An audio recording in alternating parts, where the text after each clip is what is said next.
Yo, it's your boy WesTheTech here to bring you another one of my personal favorite tech tips to help you as an artist grow in your craft. Now today we're going to go over how to move your music from Distrokid to LANDR Distribution, all right? So if you're a recording artist who's looking into actually transferring your music from Distrokid to LANDR Distribution, then this is the perfect video for you, because in this video, I'm gonna explain step by step how to make this transition as easy as possible using LANDR's catalog migration tool, all right? Now, before we continue, I definitely wanna let you guys know about my free music business checklist that's available to download off of my website right now. This is for any one of you guys who's looking into starting your own music business, but don't quite know where to start.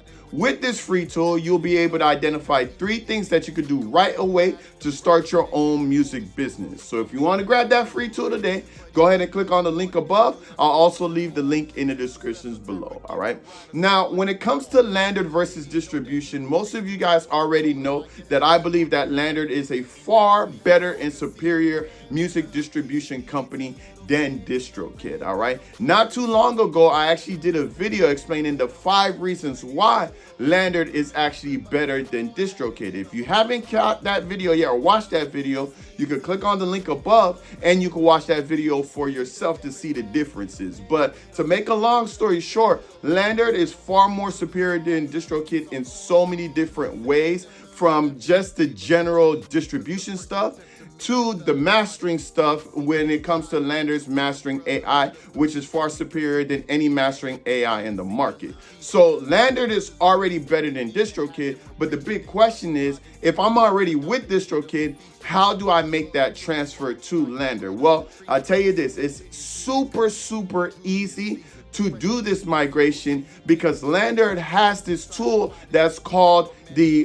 catalog migration tool, which makes it super easy for you to make that transition. And in this video, I'm going to show you step by step on how to use that actual migration tool. Now, of course, the things that make LANDR than Distrokid we already know, all right? But when it comes to the transitions, all the things that you have to worry about, you don't have to worry about it when it comes to LANDR, because they make it really easy for the transition.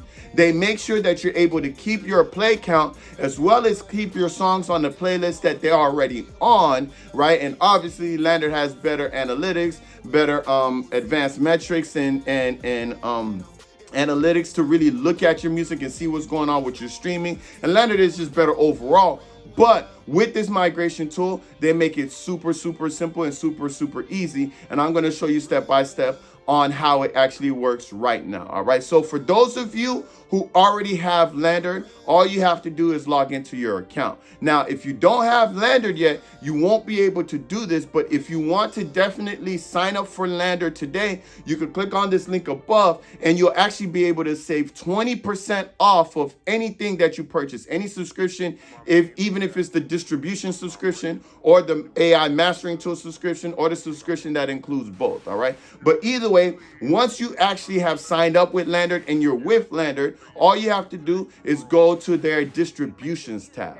From their distributions tab, you're then going to want to click on where it says tools, and then from tool, you're going to see release importer. All right. Once you click on release importer, you're going to get this window that comes up that literally says import a release. All right. From this point, all you're going to want to do is copy and paste the URL of the song that you are looking into importing. All right. Now, one tip of advice to do with this is, I always tell artists, when you're doing imports like this, it's kind of easier to do it through Apple Music than to do it through Spotify, because with Apple Music, you can literally just Google the song name on your Apple Music, and once you pull it up, you're just going to copy and paste the actual URL that you see right into this box right here, like I have done here.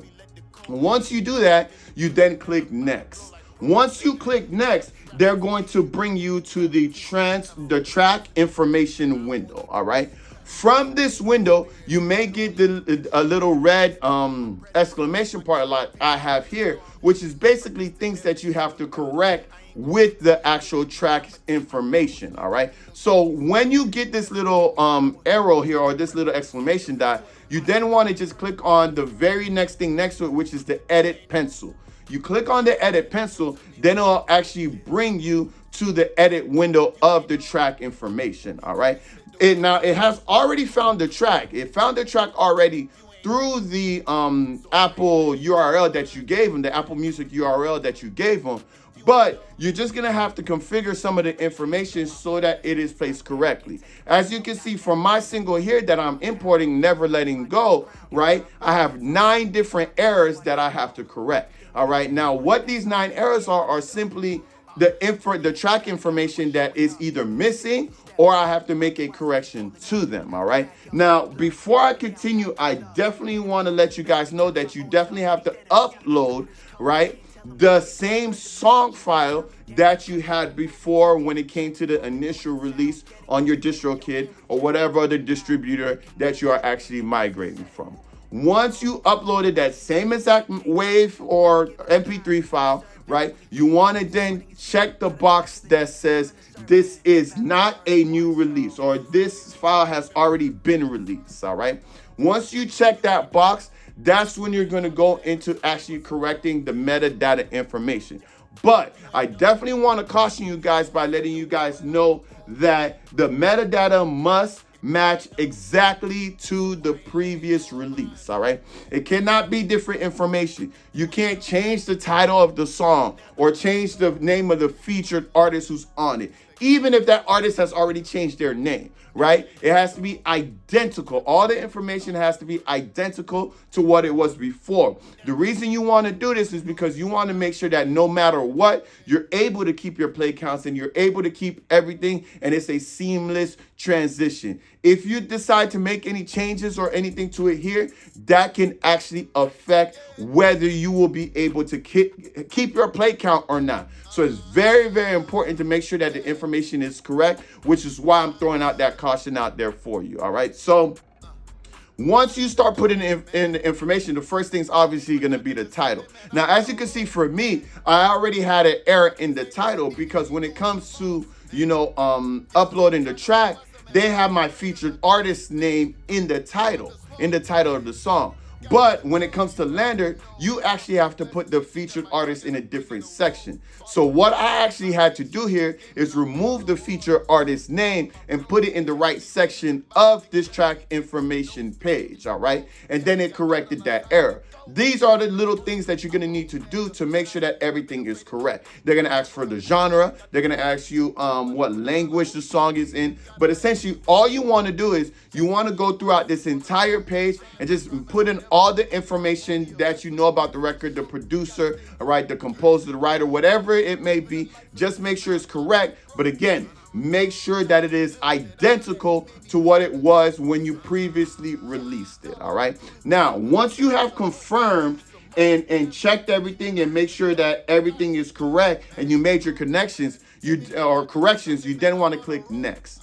Once you hit next, they're then going to bring you to the release information page. All right. From the release information page, you're going to have more things that you have to enter in. All right. As you can see from the screen here, these are the additional things that they're going to ask when it comes to the release information.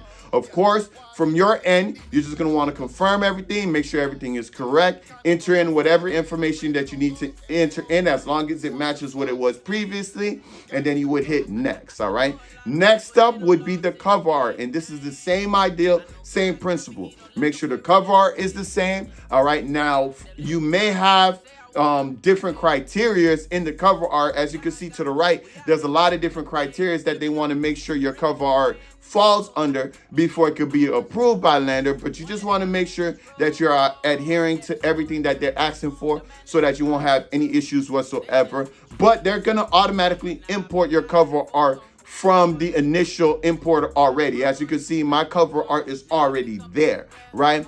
I just have to make sure that it's correct and still falling under LANDR's guidelines when it comes to that, all right? But once you confirm the cover art and the cover art is correct as well, you're then gonna wanna hit next. Once you hit next, they're gonna bring you basically to the last part of it, which is the release settings, all right? Now, the release settings will include your store options first, all right? Now, your store options is obviously all the different places that you want to distribute your music to, right? And then next up is the even more important part than the stores, and that's your monetization platforms, all right? Now when it comes to the monetization platforms, it's already going to be grayed out, meaning nothing is going to be checked yet until you actually check the first box and you actually confirm the monetization requirements, all right? So once you check that first box, this window is gonna come up and it's gonna let you know about all the different monetization requirements, all right? These are the requirements that have to be met to make sure that you can monetize your music on things like TikTok, Instagram, YouTube, and all of those different places, right? So you have to read all of it and confirm that your song isn't a cover. Confirm that your song isn't, instrumental. Confirm that your song is your original work and all of those different things. But once you confirm all of these things and check all of these boxes, right, you will then be able to go back to the monetization screen and you'll be able to check off all the things that you want your song to be monetized on. Like I said, Instagram, TikTok, so on and so forth, all right? From this point, you're then going to, of course, go to the more options, all right? And the more options is basically asking you the question of when do you want this basically import to go live, right? Do you want it to go live within the next 2 to 7 days, or is there a specific date that you want it to go live? Obviously, if you're importing a song and your song is already out, you want it to be imported as soon as possible. So you're gonna leave it on 2 to 7 days, all right? Leave it right there. You confirm everything, make sure everything is correct on that page. It's always good to confirm, and then you hit next, all right? Once you hit next, the final page that you're gonna go to is the review page. On the review page, it's just gonna give you a summary of everything that you already went through. But then on the very bottom, there are going to be 4 things that they want you to confirm, all right? You want to make sure you read these. You check all 4 boxes, you confirm them, and once you confirm them, you hit submit, and then that will complete the actual import process of the previous release that you had in the distributor. But before I continue, I must give you another caution. And this caution is just as big as the last one. And that caution is, do not remove music from the previous distributor until the release is live on LANDR. Meaning that just because you finish this process don't mean you should go to your Distrokid or whatever other distribution company that you're leaving and just remove the song. You have to wait till it actually goes live on LANDR first. Once it's live on LANDR first, then you can go back and remove it from the previous distribution company. And as a matter of fact, a good way of finding that out is obviously LANDR is going to tell you when it's live, but there's certain streaming companies like Spotify, for example. If you go to Spotify, you'll see your song twice. You'll literally like for me, Never Letting Go, I'll see it twice. I'll see, like, it's gonna say 2 versions of it or 2 copies of it, right? That's how you know it's live. Once you know it's live, then you could go back and delete it from whatever previous distribution company you have, all right? But that's pretty much it. As you guys can see, it's a very, very easy process to transfer your music from one to the other. It's safe, obviously, because you'll be able to keep your play counts, keep your music on the playlist that they're already on, and you don't have to start completely over with anything. It's literally transferring from one distribution to LANDR without losing a single thing, and you get everything to gain, especially when you're looking at LANDR versus Distrokid, because Distrokid is so much more expensive than LANDR, right? LANDR just has better customer support. LANDR has better AI mastering. LANDR is just better than Distrokid in pretty much every way, shape, or form. So I just love that they also have this import feature, which makes it even easier for you as an artist to make that transition, all right? But that's pretty much it. That's what this video was about. It was really just about teaching you guys exactly how to make that import possible, how to transfer your music from one to the other without losing anything whatsoever. And of course, I'll mention again, if you do not have LANDR right now and you want to get it, click on the link above, because with that link above, you'll actually be able to save 20% off any subscription that you sign up with, which includes the music distribution as well, all right? So if you want to save some money, right, definitely click on that link. It'll be in the descriptions below as well, all right? You can save the money, sign up with LANDR, and start transferring your music today, all right? But that's pretty much it. That's what this video was about, all right? Just helping you guys and teaching you guys exactly how to make that transfer possible. And the last thing that I will mention is, of course, my book here, The 13 Steps to Jumpstart Your Music Business. With this book, it basically lays out the 13 steps that I took to leave my 9-to-5 job so that I could do music full time. If you're an artist who's tired of your 9-to-5 job and you want to know exactly how to leave it and make music full time, grab this book, because this book will show you the 13 steps that I took. And I've been doing music full time for years now, and I want the same exact thing for every single person who watches my videos, all right? But that's pretty much it, guys. I hope that this video helps with you understanding and knowing how to do the transfer process with LANDR. Like I said, it's super, super easy, all right? The release importer makes it super, super easy for you, so you won't have any issues whatsoever. Just make sure you look out for those cautions that I mentioned, all right, and you'll be good to go, all right, guys? But that's pretty much it. Thank you all for tuning in, and I'll see you guys next week. Peace. I feel like Moses, big Moses. Yeah. Can nobody hold me? Yeah. Nobody. Yeah. I'm feeling like Daniel, Big Daddy. Yeah. Can nobody face me? Yeah. I feel like Joe.